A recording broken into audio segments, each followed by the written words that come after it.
Como será, irmãos, a membresia do futuro? Na realidade, a proposta aqui é um estudo baseado na igreja em Tessalônica. Então, já de pronto, peço que os irmãos abram suas Bíblias. Posso até, ao longo aí da palestra, contar com a ajuda dos irmãos na leitura. Um estudo aí na igreja de Tessalônica. Então, como será o futuro da igreja? O que nós vamos contemplar aí daqui para diante, a membresia do futuro. Ontem o pastor José Arthur, com bastante propriedade, discorreu aí sobre todas aquelas gerações e as últimas aí, Z e Millennials. Mas temos que lembrar também que, segundo as estatísticas, as pessoas estão vivendo mais. Então também vamos ter que lidar, obviamente, com os idosos e até promover meios e viabilizar a membresia dos idosos também de uma maneira mais prática. Não podemos esquecer das crianças, dos adolescentes. Como será a igreja do futuro? Com certeza aí, como um pastor, o pastor. Qual seria o sonho de todo pastor e líder para a igreja da manhã? Como será a sua ou a membresia da sua igreja? Certamente aqui durante essa semana nós pudemos pensar bastante sobre isso, pautados pela palavra de Deus. E nos preocupamos. Olha, do jeito que a coisa anda, onde vai parar? Quem já não teve esse pensamento? Onde isso vai parar? O mundo. E essa igreja vai estar inserida nesse mundo. Nós temos aí também modelos que o meio evangélico tem providenciado, diversos mapas e modelos para as nossas igrejas. Então, irmãos, ao longo do seu ministério, certamente você já deve ter visto todo esse material aí. Não é verdade? Igreja com propósitos. 9 marcas de uma igreja saudável. Aqui é bem conhecido isso, é do ministério aqui da Fiel, do Mark Dever, já deve ter pregado por aqui, e outros assim. Crescimento natural da igreja, uma igreja para o século XXI, não é muito conhecido. Igrejas amigáveis e acolhedoras, George Barna é bem conhecido. Rede ministerial, Armando Bispo e Bill Hybels, bem conhecido há algum tempo aí. Hoje está mais em alta esse assunto da igreja missional, ou a igreja em missão. Igreja transformacional, algo que está chegando aí através do Ed Stetzer e Sérgio Queiroz, e tem até um livro aí que está sendo vendido para todo lugar do mundo cristão, Igrejas Transformadoras, ou Igrejas que Transformam o Brasil. Igreja Centrada também, do Tim Keller. Igrejas em células, crescimento de igrejas, isso aí já é bem antigo, não é? Missão integral, também antigo. Igreja emergente, isso aí nem chegou aqui, mas foi bastante comentado, mas nem chegou aqui. E igreja total. Ou seja, modelos de igreja. Irmãos, certamente, olhando para todos esses materiais, nós sabemos que nós podemos aproveitar muita coisa boa que tem aí, nesses materiais. E nós sabemos também que nós podemos rejeitar muitas coisas nesses materiais. Ou seja, temos que pegar e aproveitar o que é bom, tá certo? Das conferências, dos livros. Não podemos simplesmente pegar e jogar fora tudo. Não, temos que aproveitar. Mas eu creio que, na realidade, estou convencido que esses materiais só são roupagens novas, releituras da proposta que o próprio Senhor Jesus Cristo nos trouxe de igreja. Da proposta que o próprio apóstolo Paulo nos trouxe de igreja. Então, toda pessoa que se propõe a poder falar de igreja, como deveria ser a igreja, ele vai mexer aqui, vai falar acolá, mas na realidade todo o seu material vai ser uma releitura, vai ser uma roupagem nova de quem? De Cristo Jesus, do apóstolo Paulo. Não vai fugir muito disso aí. E se nós, hoje, pudéssemos perguntar para o apóstolo Paulo, agora mesmo, Paulo, se você estivesse ali pensando, né? E perguntasse com ele, Paulo, como que deveria ser a igreja do futuro? Qual que é o seu pensamento? Talvez ele poderia imaginar exatamente passagens que nós vamos considerar agora. Passagens como, por exemplo, 1 Tessalonicenses 1, versículos 2 e 3. Olha lá, 2 e 3. Sempre damos graças a Deus por todos vocês e os mencionamos constantemente em nossas orações. Quando oramos por vocês diante de nosso Deus e Pai, relembramos seu trabalho fiel, seus atos em amor e a sua firme esperança em nosso Senhor Jesus Cristo. Uma igreja de fé, uma igreja de esperança, uma igreja de amor. Também podemos ir para 1 Tessalonicenses 2:20. 2:20. Sim, vocês são o nosso orgulho e a nossa alegria. Então Paulo tinha prazer naquela igreja, porque era uma igreja que praticava a fé, a esperança e o amor. 1 Tessalonicenses 3, 6 e 7 também, irmãos. Olha lá. Agora, porém, Timóteo voltou trazendo boas notícias a respeito da sua fé e seu amor. Ele nos contou que vocês se lembram sempre com alegria de nossa visita e que desejam nos ver tanto quanto nós queremos vê-los. E ainda o versículo 7. Por isso, irmãos, apesar de nossos sofrimentos e dificuldades, ficamos animados, porque vocês permaneceram firmes na fé. Firmes na fé. Voltando aqui para o versículo 3, irmãos. Olha lá. Fé, esperança e amor. Uma fé operante. Uma esperança perseverante. E um amor praticado à exaustão. Você não gostaria de ter uma igreja assim? Qual pastor não quer que a sua igreja seja assim? Claro. Nós sabemos que a igreja gloriosa do Senhor Jesus Cristo só será revelada em sua plenitude na glória mesmo, quando nós partirmos. Conforme a ilustração do pastor Jaiderson ontem, ainda não chegamos em casa. A igreja gloriosa ainda vai ser revelada. Por exemplo, 1 Tessalonicenses 5,14. 1 Tessalonicenses 5,14. Já leu esse versículo, irmão? Olha lá. Irmãos, pedimos que advirtam os indisciplinados, encorajem os desanimados, ajudem os fracos, sejam pacientes com todos. Sabe, você, aqueles membros que parece que quando que a igreja está na mesma visão, a igreja está ali toda engajada nos ministérios, mas um irmão aqui, outro irmão ali, parece que aqueles irmãos estão na contramão. E alguns até, por vezes, até se levantam, se opõem. E isso não é bom. Mas nós sabemos que Deus está amando sua igreja, está capacitando aqueles que têm fé, que têm esperança, que têm amor. Versículo 7, nós vamos ler. Depois a gente lê isso aí. O alvo é o seguinte: aquela igreja em Tessalônica, aquela igreja de fé, aquela igreja de esperança, aquela igreja de amor, como que aqueles irmãos chegaram naquela condição? Então a ideia principal aqui que nós veremos juntos é o seguinte: a formação de uma igreja exemplar, é fruto de uma ação sobrenatural de Deus usando os seus servos. Irmãos, Deus vai usar os seus servos para edificar a igreja. Deus vai usar você como instrumento dele. Vai usar os homens de Deus aqui como instrumentos dele. E aí nós vamos começar tratando primeiramente sobre o processo para se ter uma membresia exemplar.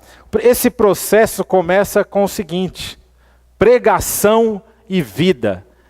A palavra de Deus. O contexto do início ali da igreja de Tessalônica você conhece muito bem. Encontra-se em Atos capítulo 17.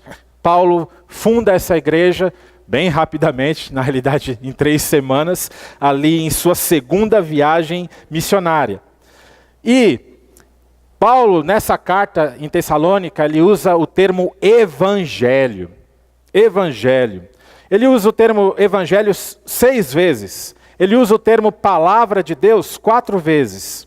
E Paulo está fazendo o quê? Uma contextualização. Na realidade, ele até se apropria de um termo que era bem corrente na época. Nós sabemos que o termo evangelho naquela época ali era referido ao imperador romano. Então, quando quer falar das notícias do imperador, dos decretos do imperador, das notícias da vida, dos discursos do imperador, o termo que se usava era evangelho. E aí Paulo fala assim, olha, eu vou pregar agora o evangelho. Isso deu problema para Paulo. Afinal de contas, ele estava falando ali diante do Império Romano. Por isso que às vezes causava tanto temor. E notemos ali no livro de Atos, então, Atos 17, a ênfase na palavra. Atos 17, a ênfase na pregação do Evangelho. Atos 17, 3 e 4. Olha lá. Explicou as profecias e provou, naquela estratégia de Paulo chegar na cidade, nas grandes cidades, ele ia para a sinagoga, depois da sinagoga ele ia pregar em praça pública. Então ele fala, explicou as profecias e provou que era necessário o Cristo sofrer e ressuscitar dos mortos. Esse Jesus de que lhes falo é o Cristo, disse ele.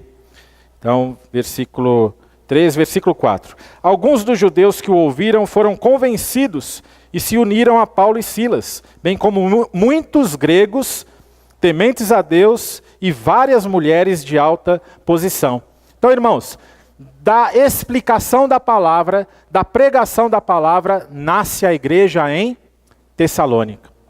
Eles nasceram da palavra de Deus. A ênfase estava ali, uma ênfase ali na pregação bíblica. Mas não bastava a pregação, também tinha que ter testemunho de vida.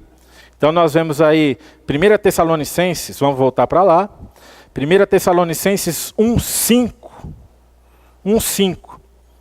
Pois, quando lhes apresentamos as boas novas, não o fizemos apenas com palavras, mas também com poder, visto que o Espírito Santo lhes deu plena certeza. Também o versículo 2:1, capítulo 2, versículo 1, fala assim, vocês mesmos sabem, irmãos, que a visita que lhe fizemos não foi inútil. Esse termo aqui, visita, no grego eisodon, talvez em algumas versões esteja entrada. A nossa entrada a vós não foi inútil. Esse termo eisodon era usado ali por alguns filósofos, provavelmente sofistas da época, quando eles chegavam em uma cidade. Quando eles chegavam numa cidade, eles queriam chegar com toda a pompa, circunstância e falar, estamos chegando aqui, porque eles queriam falar que eram importantes. E Paulo fala assim, a nossa chegada entre vós não foi inútil.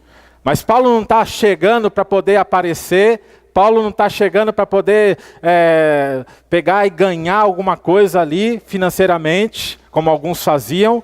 Paulo está chegando para poder pregar o Evangelho. Ele não estava buscando a glória do momento para si mesmo. Ele queria glorificar ao próprio Deus.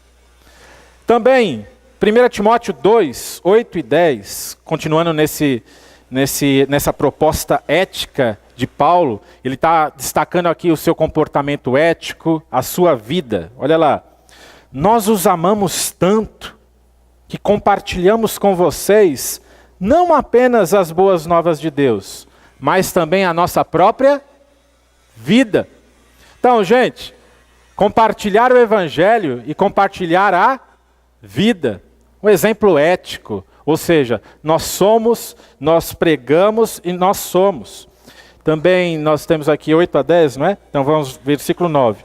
Não se lembram, irmãos, de como trabalhamos arduamente entre vocês? Noite e dia nos esforçamos para obter sustento, a fim de não sermos um peso para ninguém, enquanto lhes anunciávamos as boas novas de Deus. Vocês mesmos são nossas testemunhas, e Deus também é de que fomos dedicados, honestos e irrepreensíveis com todos vocês, os que creem. Então, irmãos, nós vemos aí a pregação do Evangelho. A fé vem pelo ouvir. Nós temos uma ênfase na exposição da palavra, com a capacitação do Espírito Santo de Deus. Paulo era um imitador de Cristo. Paulo era um imitador da missão de Cristo. E aí, tudo que Cristo fez na terra, vocês sabem muitas coisas, ou nós sabemos tudo que Cristo fez pelos evangelhos. Jesus anunciou o reino com as suas palavras, demonstrou o reino, ou seja, buscou os excluídos. Jesus sempre pregava e Jesus sempre conversava e estava em comunidade, buscando o povo. Ou seja, era um homem de palavras e era um homem de ações. Era um profeta cheio de palavras e ações, um homem que sempre andou fazendo o bem. Esse que é o Cristo Jesus. E Paulo era um imitador de Cristo. Paulo fazia exatamente isso. E aí, quando pensamos em todo esse caráter ético e comparamos com os dias de hoje, sabendo que o testemunho era importante, irmãos, a teologia da prosperidade hoje assola o Brasil. Você sabe muito bem. Aqui nós temos 5 igrejas principais, mas você já sabe que tem até uma 6ª, uma 7ª, uma 8ª, famosa, de personagens que não são desconhecidos. Ou seja, além de pregar, nós precisamos ser exemplos na comunidade. Exemplos. Outro dia eu estava lá em Diadema, na praça de Diadema, com a igreja, e nós nos propusemos a fazer, então, um bazar solidário, ou seja, um bazar a céu aberto, distribuição, atendimento das pessoas ali com itens de vestimenta, calçados e tudo mais, para poder atender a comunidade. E não divorciando da pregação do Evangelho. Ou seja, a caixa de som estava lá, e enquanto tinha cântico e também tinha pregação da palavra. Porque para poder fazer boas obras também, e só em si mesmo, como um fim em si mesmo, os espíritas fazem mais e melhor do que nós, irmãos. Então nós devemos fazer as boas obras, mas o quê? Também precisamos pregar a palavra. Mas por que eu estou falando isso? Estou falando isso porque eu estava lá pregando e daqui a pouco vem o pessoal da Universal, né? Parece que eles falam, vamos aproveitar aquilo ali e tal. Eles vieram com o jornalzinho deles e com a rosa ungida. Né? Aí tentaram se infiltrar ali no nosso meio lá e distribuir também perto de nós as rosas ungidas ali para aquelas pessoas. Aí eu estava lá com o microfone na mão, falei assim, comecei a falar também. Olha, irmãos, não. Pessoal, irmãos não dá, né? Pessoal, você deve saber que a sua vida não depende, não é verdade? Não deve confiar em objeto, não é objeto ungido, não é objetos que vão salvar a sua vida, mas é Cristo Jesus. Só Jesus salva, não é essa crendice, não é tal. Aí o pessoal pegou e já foi embora, né? Pegou e deixou para lá.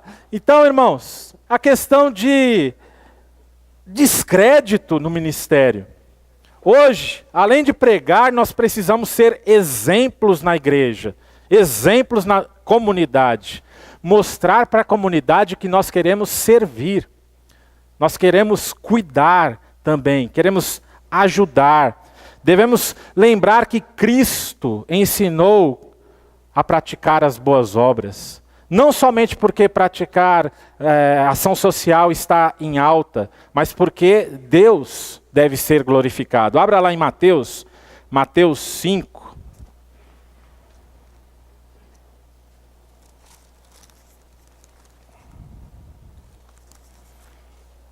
Mateus 5,16. Os irmãos todos conhecem.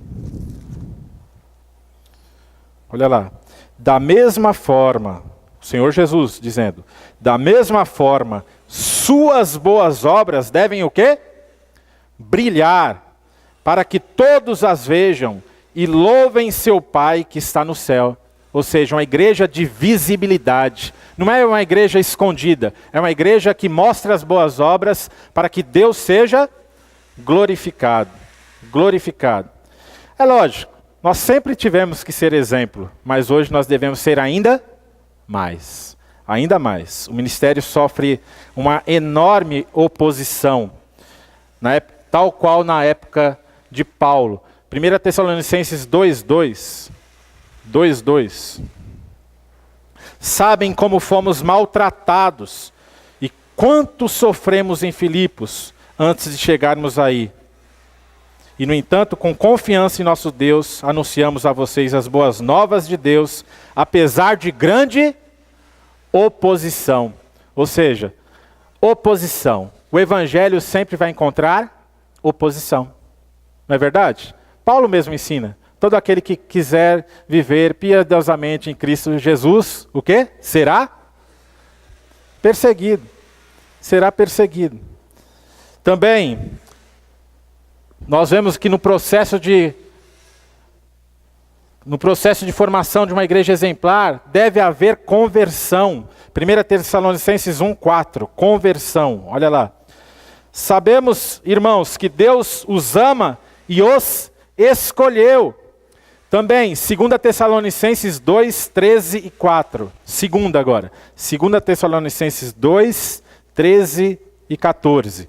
Quanto a nós, não podemos deixar de dar graças a Deus por vocês. Irmãos, amados pelo Senhor, somos sempre gratos porque Deus os escolheu para estarem entre os primeiros a receber a salvação por meio do Espírito, que os torna santos pela fé na verdade. Ele os chamou para a salvação. Quando lhes anunciamos as boas novas, agora vocês podem participar da glória de nosso Senhor Jesus Cristo. Irmãos, Paulo fala da salvação verdadeira. E a salvação verdadeira fala assim que é um processo da eleição de Deus em amor. Em amor. Deus chama porque Ele ama. E isso era muito diferente ali naquela época, porque dentre o panteão greco-romano, como era? Os deuses não eram conhecidos pelo seu amor. O relacionamento entre os deuses e os homens não era baseado em amor. Às vezes as pessoas tinham mais, não era nem reverência.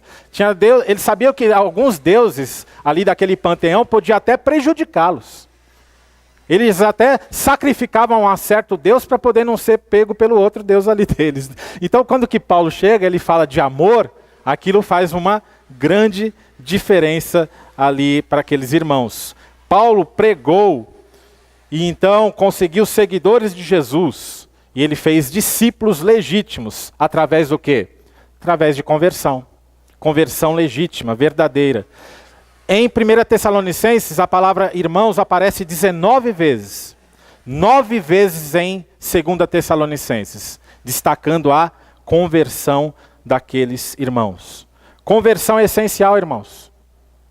Aliás, é uma das 9 marcas ali daquele modelo de igreja, uma igreja saudável. É o quê? Conversão. Porque não adianta ter igrejas com ajuntamentos. Isso aí o pessoal está fazendo até no mundo. Fiquei surpreso recentemente aí conhecendo um pouquinho dessa igreja aí. Entrei no site dessa igreja, vi numa notícia e depois peguei e falei, não é possível um negócio desse? Aí é a Bacon Church, não é? United Church of Bacon, a igreja do Bacon. Essa igreja tem mais ou menos 13 mil membros, irmãos. E eles dizem que o bacon é nosso Deus. Agora você fala assim, não, será que eles adoram mesmo o bacon? Não. Eles se apresentam como ateístas. Eles são ateístas de carteirinha. E para poder até menosprezar, eles querem dizer assim, ó, tudo que uma igreja faz, a gente pode fazer. A gente não precisa de Deus para poder ser uma igreja. Aí eles têm um profeta, tem uma profetisa, e eles são ateus. E aí eles pegam, dizem eles, não sei se é verdade, que tem 13 mil membros. E eles fazem obras sociais, eles fazem de tudo lá, mas só que não tem Bíblia, não tem a palavra de Deus. Eles querem ser uma igreja. Então, ajuntamento por ajuntamento tem em qualquer lugar, mas conversão é essencial. É a conversão, uma igreja verdadeira precisa ter conversão. Senão a gente acaba nisso aí, né? Igreja do bem. Muito bem. Muito bem, irmãos. Além de conversão, nós precisamos... Aliás, antes ainda, falando de conversão, nós vemos aí que o George Barna, que é um pesquisador sobre igreja, ele diz que hoje eu quero dizer, 2005, nos Estados Unidos, é a pesquisa dele, tá certo? 70% das pessoas expressa sua fé em uma igreja local. 70% das pessoas, hoje, numa igreja. Mas em 2025, serão somente de 30% a 35%. O que pode acontecer? Ele prediz, ele é um futurologista, aquele que já escreveu a Hannah Chaleira algum tempo atrás. As pessoas irão procurar comunidades alternativas como mídia, artes, culturas e grupos independentes. Nós não podemos, então, irmãos, presumir que as pessoas saibam o evangelho. Por isso que conversão é essencial. Porque às vezes a pessoa está lá e tal, está conosco, mas nós precisamos saber, né? O cidadão é convertido mesmo, então não podemos presumir que as pessoas saibam o evangelho. Precisamos destacar, enfatizar o papel, a importância da conversão, a importância do batismo. Não sei se você tem esse fenômeno na sua igreja, certas pessoas que demoram querer se batizar. E eu falo de púlpito várias vezes, irmãos, devemos saber que esse discurso aí que, olha, o batismo é algo muito sério, eu não quero me batizar porque o batismo é algo muito sério. Se o batismo é algo muito sério, a pessoa não quer se batizar, então ele quer ser um crente não sério. É isso? Qual que é a opção? Não, você está dizendo isso, não é? Eu não quero ser um crente sério. Então a gente tem que pegar e enfatizar o papel do batismo, o papel da comunhão na igreja local, o papel da adoração, o papel do ensino para todos na igreja. Na igreja, a comunhão da igreja. A igreja na internet não pode substituir a igreja local. Tem gente que fala assim, eu tenho tudo na internet. Tenho vários pastores pregando. Eu tenho música, então para que eu preciso ir na igreja? Gente, aquilo ali é igreja virtual. Coisa real, né? É comunidade, relacionamento, participar de uma comunidade, como Deus ensinou. Também, nós precisamos então enfatizar tudo isso aí a partir das crianças, a partir dos adolescentes, dos jovens. Há um mito, eu creio que é um mito dizer que os jovens, ou os mais jovens, são o futuro da igreja. É um mito, irmãos. Porque eles só serão, de fato, se hoje, conforme todos os preletores já ressaltaram aqui, nós investirmos neles. Porque o que está acontecendo? Uma evasão. Eles estão partindo. Diversos jovens estão abandonando sua igreja. Não aguentam o tranco quando chegam na faculdade. Vão estudar e ali a tentação se apresenta de diversas formas. Professores que parecem que são engajados no ateísmo para poder falar, né? Para poder colocar em descrédito a palavra de Deus como se fossem histórias, fábulas. E muitas pessoas, então, nessa época saem. Então, a igreja do futuro será dos jovens? Se de fato nós estivermos investindo neles hoje. Para isso nós também precisamos de edificação. Edificação em 1 Tessalonicenses 3, 2 e 3. Vamos lá. 1 Tessalonicenses 3, 2 e 3. E enviamos a Timóteo para visitá-los. Ele é o nosso irmão e colaborador de Deus na proclamação das boas novas de Cristo. Pregação. Nós os enviamos para fortalecê-los e animá-los na fé. Edificação. Então nós vemos aqui, animá-los na fé. Também o versículo 3. Para que as dificuldades não os abalem, mas vocês sabem que estamos destinados a passar por elas. E também o versículo 10. Vamos lá, versículo 10. Noite e dia, oramos por vocês com fervor, pedindo que possamos vê-los novamente, a fim de ajudá-los a aperfeiçoar a fé. Discipulado. Discipulado. Paulo, ele fez isso de uma forma presente. Quando ele não pôde mais fazer em forma presente, ele enviou Timóteo para animar aqueles irmãos, para ensinar aqueles irmãos, para poder estar com eles ali, estimulando ao crescimento, edificando a vida daqueles irmãos. E vocês sabem muito bem, pastores, que o discipulado não consiste somente em aulas de batismo. Às vezes a gente até pega e fala assim, discipulado. Coloca o nome da aula de batismo de discipulado. Talvez seja um grande erro. É melhor pegar e colocar como aula de batismo mesmo. Porque se terminou ali, naquelas lições, sejam quais elas forem que você use, terminar ali, não dá certo. Tem que ir além disso aí. Nós precisamos de conteúdo para edificar os irmãos na fé, para que eles possam crescer. Você precisa investir na formação espiritual. Formação espiritual dos membros da sua igreja. E nós sabemos aí que os novos Timóteos, de onde surgirão? Os novos pastores, de onde surgirão? O Seminário Batista Logos pode ajudar nessa área. Pode ajudar nessa área muito, na formação espiritual, na formação de novos Timóteos. Irmãos, os pastores do amanhã precisam ser incentivados, precisam ser enviados para o seminário hoje. Hoje. Abracem o Seminário Batista Logos. Estamos em casa. Pastor José Arthur está ali. A nossa casa é a casa do movimento, pastor? Podemos falar isso? Olha lá. Pode ser a nossa casa. Formação espiritual. Acolher os irmãos, acolher os candidatos ali ao estudo. Abracem a escola. Ontem eu estava conversando anteontem, com um dos pastores de nossas igrejas. Fiquei até mais de meia-noite com ele lá. E eu fiquei muito entusiasmado, que eu estava conversando com ele lá, projetando que curso que a gente poderia fazer na sua igreja. A gente vai na sua igreja, a gente ministra um curso para a sua igreja. A gente está planejando o calendário, planejando lá a agenda, o que poderia ser feito ali. E aí, algo que ele disse me deixou bastante animado. Ele disse assim, olha, eu quero iniciar uma parceria com o seminário. Eu falei, amém, glória a Deus. É para isso que nós estamos aí. Mas voltando para Paulo, vamos lá, vamos voltar para o apóstolo Paulo.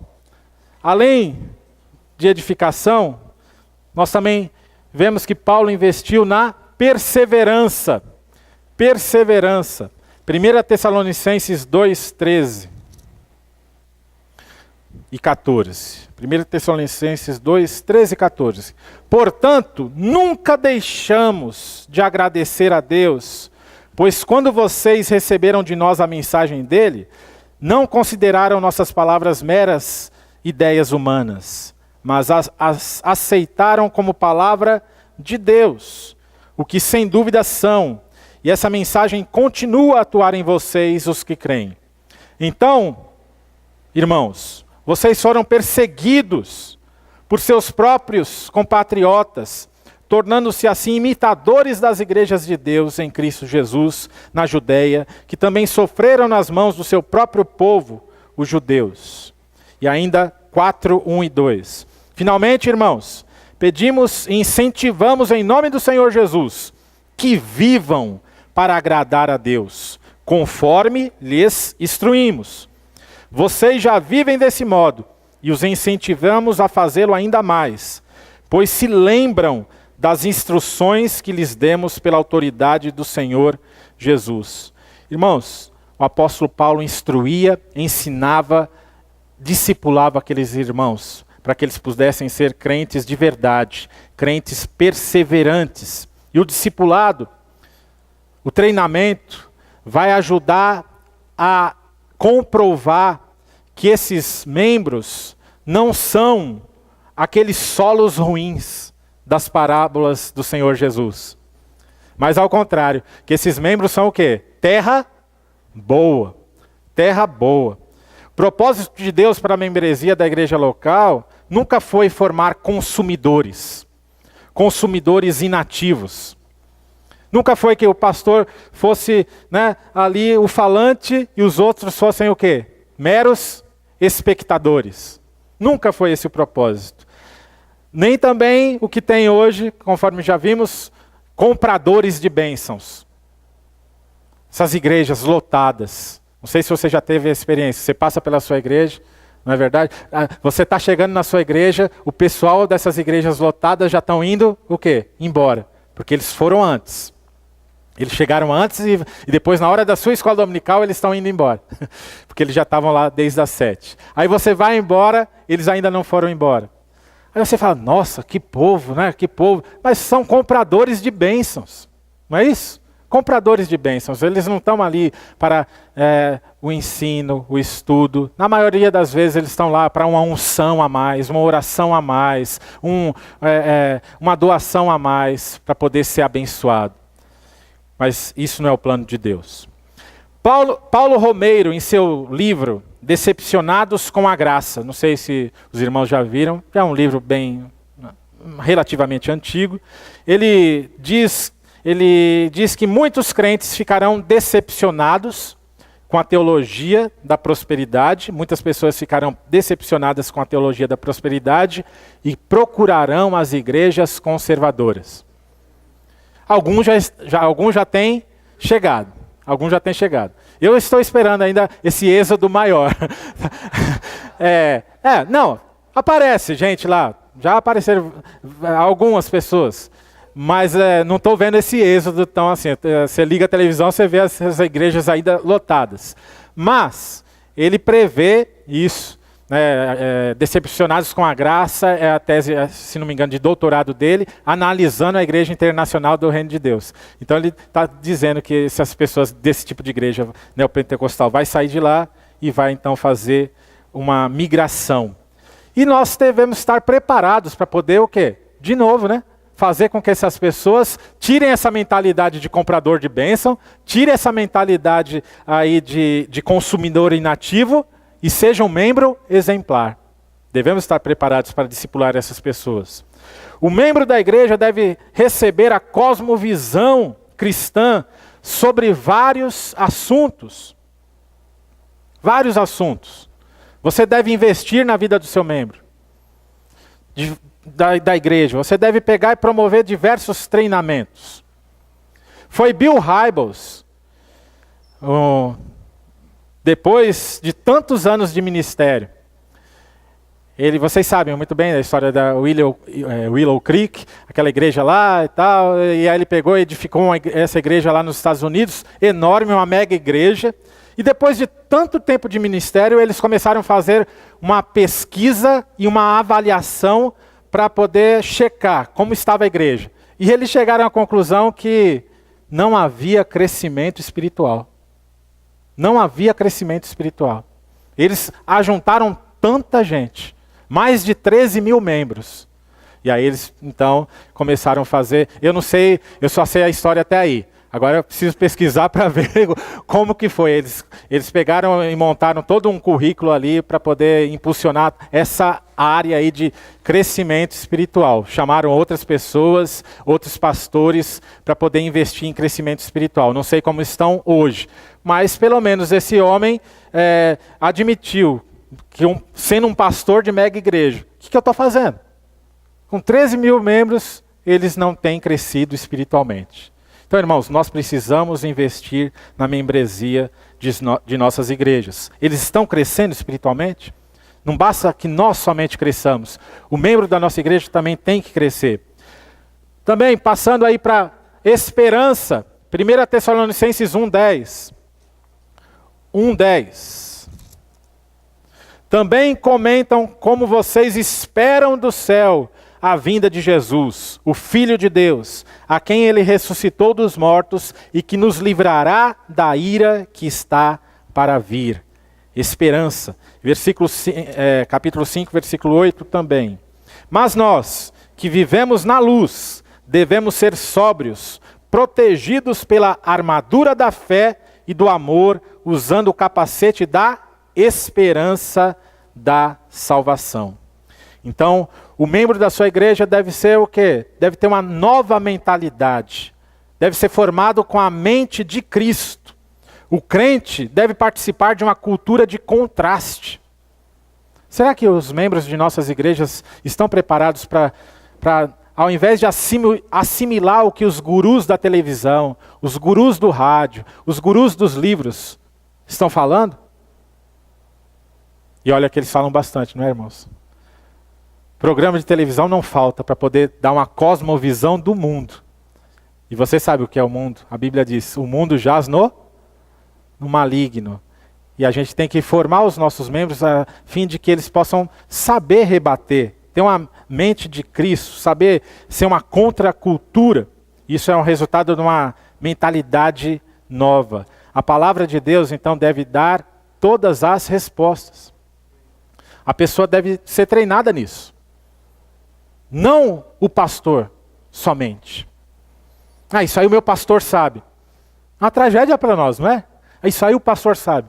O pastor sabe evangelizar, o pastor sabe responder, o pastor... Peraí, e eles sabem o quê? Por isso que eles precisam o quê? Instrução. Instrução. Então isso aí, até aqui nós vimos que a formação de uma igreja exemplar é fruto de uma ação sobrenatural de Deus usando os seus servos. Paulo fez isso? Paulo fez isso. Paulo instruiu, Paulo plantou e instruiu e mandou outros instruírem aquelas igrejas. Será que deu resultado? Aquela igreja de Tessalônica, será que deu resultado? Vamos ver. Vamos ver então agora o resultado de se ter uma membresia exemplar. Nós já vimos então que Paulo usou pregação e vida, conversão, edificação, perseverança, esperança. E agora vamos ver se isso deu resultado.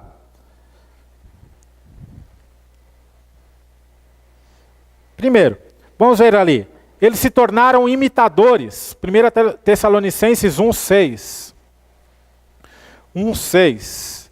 Assim, apesar do sofrimento que isso lhes trouxe, vocês receberam a mensagem com a alegria que vem do Espírito Santo e se tornaram o que, irmãos? Se tornaram o que, irmãos? Imitadores nossos e do Senhor. Que bênção. Aqueles irmãos tornaram-se imitadores. Paulo deu exemplo, Cristo deu exemplo, e agora eles estavam imitando o exemplo dado. Existência exemplar. Esse homem, David Bosch, ele falou, ganhar o respeito e até mesmo a admiração dos que estão de fora não é o suficiente. O estilo de vida dos cristãos não deveria ser apenas exemplar, mas também cativante, relevante. Esse estilo deveria atrair as pessoas de fora e convidá-las a se juntarem à comunidade. Ou seja, uma igreja de visibilidade, uma igreja que se mostra, não que se esconde, nos dizeres do próprio Jesus. Em outras palavras, os crentes deveriam praticar um estilo de vida, o quê? Missionário. O crente tem que estar lá fora também. A igreja deve estar além dos muros. E isso, irmãos, não pode ser somente um jargão lá do passado. Um jargão lá do nosso passado. Nós temos que ir além dos muros. Tem que ser uma realidade presente, hoje. A igreja edifica os que estão dentro, mas tem que buscar os que estão lá fora. Então, eles se tornaram isso aí. Tessalônica se tornou isso. Interessante o que esse cidadão aí falou. O Nietzsche, o filósofo, não é? Ele veio de uma família cristã e você conhece da vida dele, como ele se afastou e tudo mais. E ele disse, eles teriam que cantar melhores canções para eu aprender a ter fé em seu Redentor. E seus discípulos teriam que parecer mais redimidos. Uma crítica do filósofo, né? Nietzsche criticando a igreja, tá certo? É óbvio, né? A gente não vai seguir a cabeça dele, a mentalidade dele. Mas, irmãos, um pastor, Ronald Sider, ele falou ali o escândalo do movimento evangélico contemporâneo. Ele diz que, às vezes, a igreja parece como o mundo. Nível de divórcio de igreja igual ao mundo. Adultério dentro da igreja, adultério no mundo. E aí ele vai alistando diversas coisas. Diversas coisas. Nós precisamos ser diferentes. Nós precisamos ter crentes exemplares. Vamos lá. Ainda não. Vamos lá. Então eles foram treinados por Paulo e seus associados. Eles assimilaram tudo. Um dos grandes fiascos do ministério é trabalhar para a igreja somente. Quando o pastor pega e fala assim, eu trabalho para a igreja. Isso é um fiasco, irmãos. Nós precisamos trabalhar com a igreja, amém? Com a igreja.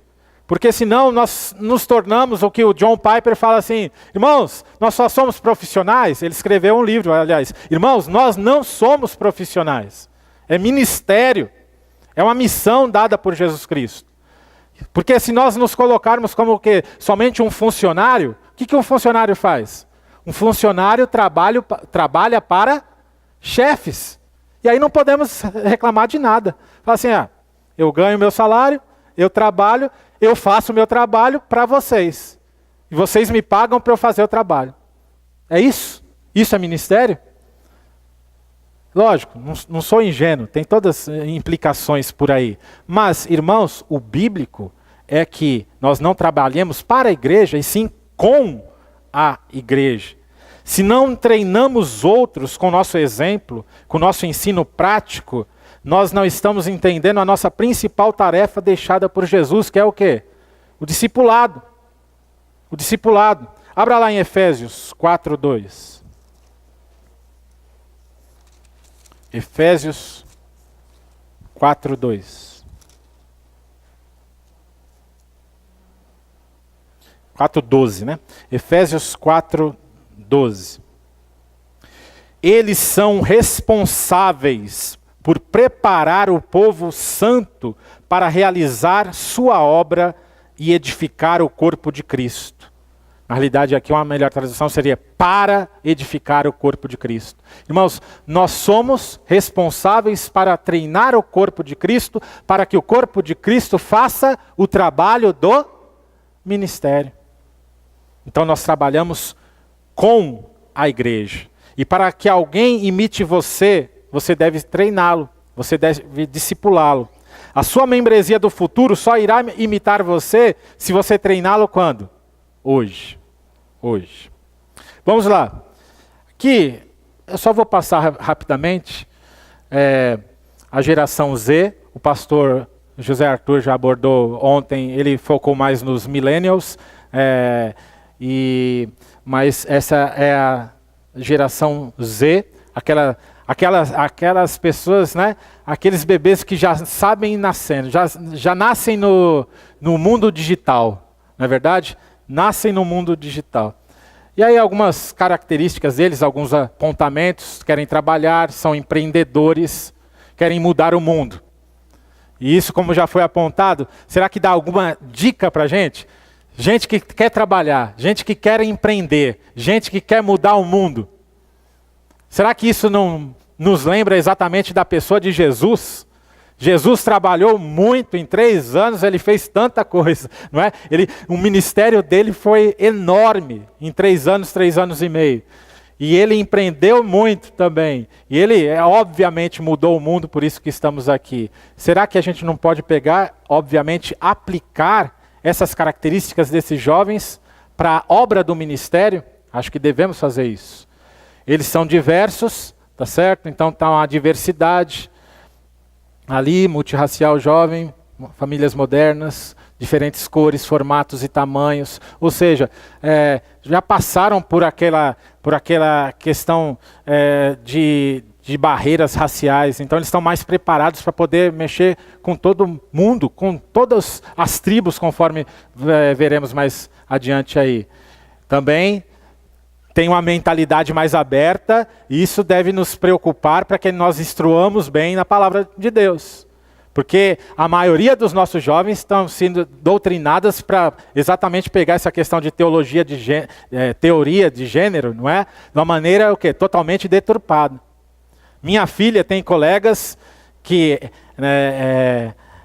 hoje em dia, em qualquer lugar que você vai, você vê, né, casais de moças, casais. Se você vai ali na Avenida Paulista, é o paraíso ali, não é verdade? Então você vê aqueles caras, não é? É o paraíso deles, né? Então você vê, é o paraíso da homossexualidade. Por isso que eles vão para lá. E aí as moças com as mãos dadas, né? Às vezes aqueles caras troncudos assim, fortes mesmo, barbudão aqui até aqui assim. O cara fala assim, macho mesmo. Aí daqui a pouco estão se beijando na boca e tal.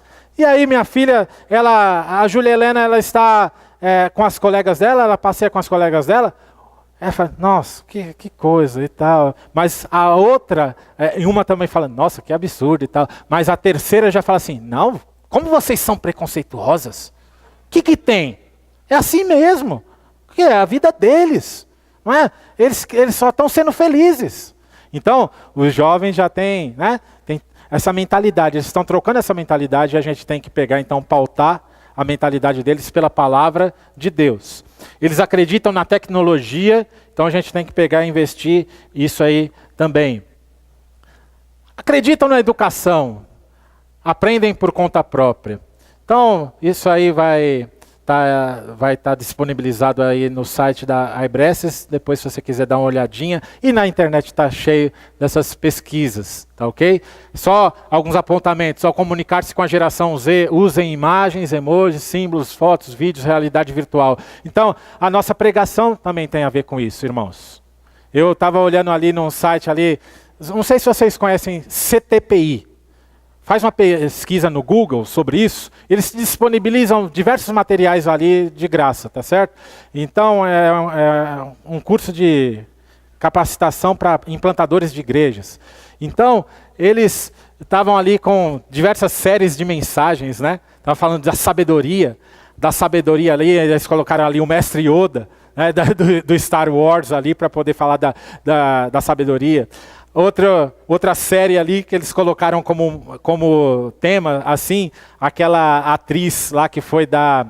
Qual é o nome daquela atriz que foi dar opinião sobre o Oscar e não sabia de nada? Como que é? Ninguém sabe de nada mesmo. Glória Pires, obrigado. Então a Glória Pires lá, ela foi convidada para poder dar opiniões sobre o Oscar. Aí toda vez que passava o microfone para ela falava assim, não sei opinar. Não sei nada sobre isso. Isso aí eu não tenho autoridade para poder falar isso. Aí fizeram uma série, né? Eu não vi a série, mas eu achei interessante só o quadro ali. Colocaram a foto dela e falaram, não sei opinar. Irmãos, nós sabemos opinar? Sim ou não? Irmãos, nós sabemos opinar? A igreja do Senhor Jesus deve opinar sobre tudo e mostrar a verdade da palavra. Nós precisamos mostrar que a Bíblia tem as respostas.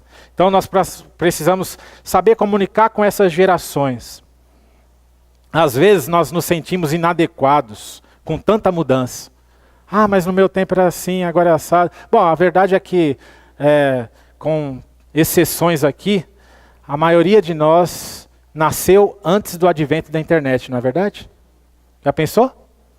Antes do advento da internet. E aí a gente, às vezes, se sente inadequado com tanta mudança. Eu acho que hoje todos nós devemos deixar aquela ideia de lado e falar assim, agora eu vou pegar e procurar um pastor de jovens. Porque eu não sei mais a linguagem deles. Vou pegar um pastor de jovens para poder trabalhar com eles. Irmãos, só uma sugestão. Eu acho que todos nós devemos ser pastores de jovens.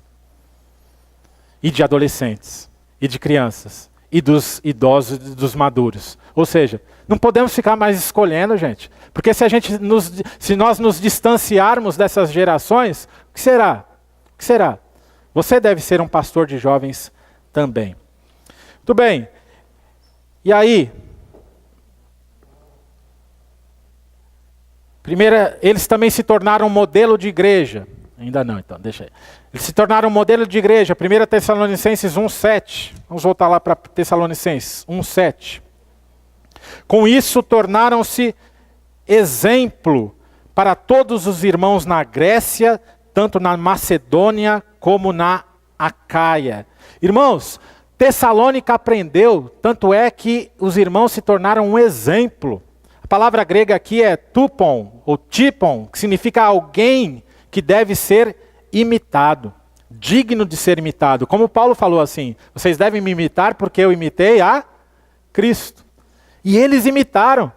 Tanto é que eles tanto imitaram Jesus, imitaram Paulo, que eles mesmos agora se tornaram um exemplo, uma igreja exemplar. Significa aqui um padrão, um molde. Tessalônica é a única igreja do Novo Testamento referida como exemplo. Exemplo, uma igreja exemplar, um modelo. E a abrangência deles geográfica também foi incrível. Eles partiram para a Macedônia, para a Acaia, ou seja, tanto para o norte quanto para o sul. E por que eles estavam fazendo isso? Porque eles estavam imitando a Paulo. Uma cidade de 200 mil habitantes, uma metrópole, com portos marítimos, com vários acessos. E aquele povo aproveitou tudo isso aí e foi se multiplicando. Como eles se multiplicaram? Eles repercutiram. Versículo 8, 1:8, olha lá. Agora, partindo de vocês, a palavra do Senhor tem se espalhado por toda parte, até mesmo além da Macedônia e Acaia, pois sua fé em Deus se tornou conhecida em todo o lugar. Então, irmãos, o que eles começaram a fazer? Repercutir. A palavra repercutir aqui tem várias conotações, um som de trovão, um som de ondas do oceano, o som de uma grande trombeta. Ou seja, eles fizeram barulho mesmo. Tessalônica repercutiu a palavra do Senhor. Ela se infiltrou em todas as comunidades ali. Ela foi uma igreja relevante. Maurício Cunha, no livro Lutando pela Igreja, ele diz o seguinte, uma pergunta que cabe a todos nós, especialmente aos líderes eclesiásticos, se não piscar de olhos, e aí não tem nada a ver com arrebatamento não, tá? Hoje, por exemplo, hoje pode ser arrebatamento, mas tirando arrebatamento fora, se não piscar de olhos, sua igreja desaparecesse da comunidade em que está inserida, que efeitos isso geraria na população ao redor dela? Ia fazer falta? A nossa igreja ia fazer falta? Nós estamos sendo relevantes onde estamos? Ed Stetzer e Sérgio Queiroz, no livro Igrejas que Transformam o Brasil, diz o seguinte, alguns chamam isso de transição da igreja evangelista, do venha e veja, para a igreja missionária pós-cristandade, do vá e conte. Ou seja, nós precisamos sair e ir além dos muros. Vamos lá. Cultura. Eles tornaram-se uma contracultura. Olha lá, versículo 9. Pois as pessoas têm comentado sobre como vocês nos acolheram e como deixaram os ídolos a fim de servir ao Deus vivo e verdadeiro. Aquela igreja se tornou uma contracultura. Através da conversão, agora eles deixaram aqueles ídolos e estavam servindo ao Deus verdadeiro, ou seja, eles influenciaram a cultura a qual eles estavam inseridos, que era terrível, gente. Terrível. A gente pode pensar que hoje é difícil, hoje nós temos o consumismo, hoje nós temos aí as pessoas escravizadas pelo trabalho, hoje nós temos diversas tribos. Como que a gente vai alcançar isso? Já parou para pensar? Como que eu vou alcançar esses jovens? Como que eu vou alcançar essas pessoas? As tribos urbanas. Vai estar lá, depois você dá uma lida. Como que a gente vai alcançar esse tipo de gente?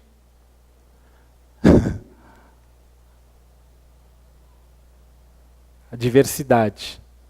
Mas, se nós olharmos para Tessalônica, será que os irmãos também não tinham essas dificuldades?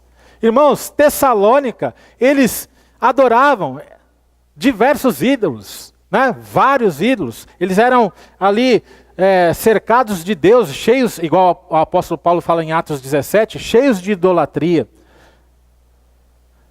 É curioso que eles serviam deuses egípcios também. E também tinha o culto ao imperador. Ou seja, para eles, naquela época, naquele contexto, César era o Senhor, César era o Filho de Deus. E aí Paulo chega falando assim, não, o Senhor é Deus, o único Deus vivo e verdadeiro. O Evangelho que vale. E é Jesus que é o Filho de Deus. Então se é difícil para nós, também foi difícil para eles. O cenário às vezes para nós parece impossível de se alcançar, mas para eles também era impossível. O que a gente conclui disso? Que a obra de Deus é fruto de um milagre. O milagre de Deus atuando na vida dos seus servos. Como será a membresia do futuro? Você deve pensar nisso agora. A igreja, a sua igreja, a minha igreja deve ter uma mentalidade missional.